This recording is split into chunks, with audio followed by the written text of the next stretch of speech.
Hello guys, कैसे हैं आप सब। तो दोस्तों, आज मैं आपसे एक बहुत ही इम्पोर्टेंट टॉपिक के बारे में आपसे बात करने वाला हूं।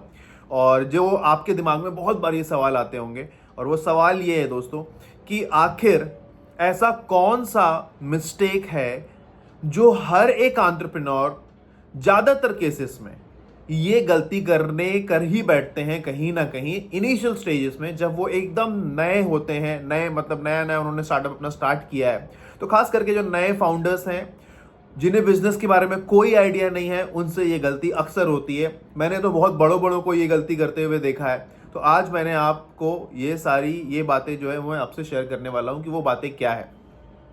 और वो बात ये है दोस्तों कि ज्यादातर फाउंडर्स को मैंने देखा है जो इनिशियल स्टेज में है, वो सब कुछ खुद करने की कोशिश करते हैं।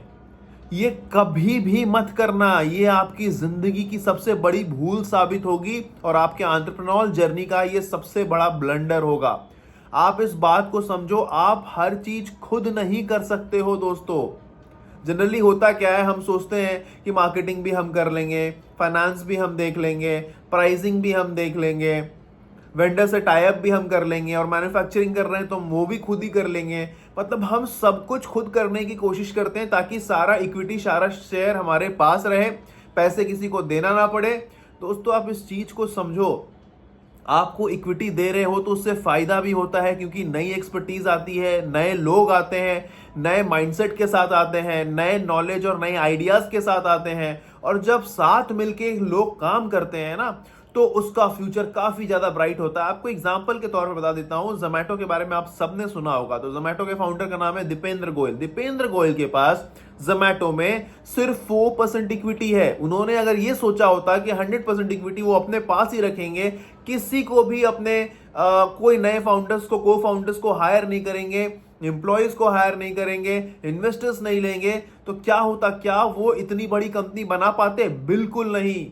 तो बच्चों, इस बात पे बिल्कुल भी ध्यान देना कि कभी भी आप स्टार्टअप कर रहे हो तो खुद से सब कुछ करने की कोशिश मत करना। एक चीज पे फोकस करोगे, बाकी चीजें आप डिस्ट्रीब्यूट कर दोगे बाकी फाउंडर्स को या फिर एम्प्लॉयज को। अभी फॉर एग्जांपल आप सोचोगे, आपके दिमाग में क्वेश्चन आ रहा होगा, अरे सर, नया नया स्टार्टअप है, तो हम कैसे लोगों को बोले कि भाई हम तो सैलरी तो दे नहीं पाएंगे, तो अच्छे लोगों को कैसे हम अपने स्टार्टअप पे अट्रैक्ट करें। तो देखो, आपके पास सैलरी तो नहीं है इनिशियल डेज में देने के लिए, तो आप कैसे अट्रैक्ट कर सकते हो? तो एकदम सिंपल फंडा है दोस्तों। हाँ, इतना आसान नहीं होगा ये, लेकिन है काफी सिंपल है। वो ये है कि आपको जो आपका विजन है, जो आपने ड्रीम देखा है, वो जो आपको लगता है कि जो दूसरे इंसान भी उसी तरीके का सोच रखता है, उससे बात करें। और ऐसे इंसान से बात करें जो आपके स्किल से थोड़ा सा डिफरेंट स्किल हो। फॉर एग्जाम्पल, आप फाइनेंस में अच्छे हैं, तो आप ये ढूंढे कि कोई कौन ऐसा बंदा है जो मार्केटिंग में अच्छा है, तो वैसे बंदे को अपना विजन बताएं, कॉन्फिडेंस दिखाएं। और अगर उसको आपके विजन में बिलीव हुआ तो आप उसे इक्विटी दे सकते हैं। फॉर एग्जांपल, आपके पास 100% इक्विटी है इनिशियल स्टेज में, तो आपने बोला तू मेरे साथ आ जा, मैं तेरे को 20% इक्विटी देता हूं, 30% इक्विटी देता हूं, या 50 दे देता हूं, दोनों मिलके स्टार्ट करते हैं, काम करते हैं। तो उसे सैलरी की फिर टेंशन रहेगी नहीं, क्योंकि उसके पास शेयर है। अभी ये भी बात है कि सभी नहीं आएंगे आपके साथ, क्योंकि इंडिया में मैक्सिमम लोगों का माइंडसेट जॉब वाला है दोस्तों, आप इस बात को समझो। तो ये वही बंदा आएगा जिसका दिमाग पूरी तरीके से रिस्क टेकिंग एबिलिटी को एब्जॉर्ब कर, जिसके पास रिस्क टेकिंग एबिलिटी है, वो रिस्क को एब्जॉर्ब कर सकता है, जिसके पास डर उतना नहीं है, जो थोड़ा सा स्मार्ट है, जिसे अपने ऊपर बहुत ज्यादा भरोसा है, और जो बिजनेस करना सच में चाहता है। वैसे ही लोग आपसे अट्रैक्ट होंगे जिसके सपने बड़े हैं। अगर आप जॉब मेंटालिटी वाले लोगों से बात करोगे तो वो आपका साथ नहीं देने वाले। वो आप सोचेंगे, वो हमेशा यही सोचेंगे कि कोई अच्छा जॉब ढूंढ लेता हूं, किसी कंपनी में अगर अप्लाई कर लेता हूं, कोई बड़ी कंपनी में सैलरी मिल जाएगी, महीने महीने पैसा आएगा, कौन ये स्टार्टअप के चक्कर में पड़ेगा। लेकिन वो ये भूल जाते हैं कि वो जिस भी कंपनी में काम कर रहे हैं, खास करके अभी सबको तो बिग फोर में नहीं मिलने वाला, सबको तो बड़ी बड़ी एमएनसी में नहीं मिलने वाला, बट अब ज्यादातर लोग आजकल स्टार्टअप में ही काम कर रहे हैं। तो जब आप स्टार्टअप में काम कर रहे हो तो वो भी कोई एंटरप्रेन्योर ही चला रहा है, वो भी एक रिस्क ही है। वो एंटरप्रेन्योर आपको नहीं बताएगा कि वो कितना बड़ा रिस्क, वो कितनी रिस्क झेल रहा है, क्योंकि आपको बताएगा तो आप डिमोटिवेट हो जाओगे एज एन एम्प्लॉय। तो कोई भी फाउंडर आपको सारी चीजें नहीं बताता कि वो क्या प्रॉब्लम झेल रहा है। दीपेंद्र गोयल ने एक इंटरव्यू में कहा था कि एक टाइम ऐसा आ गया था कि जोमेटो को रन करने के लिए सिर्फ 3 महीने का पैसा बचा था। तो अगर वो अपने एम्प्लॉय को ये बात बताते तो पैनिक क्रिएट होता ना, अच्छे एम्प्लॉय छोड़ के जा भी सकते थे।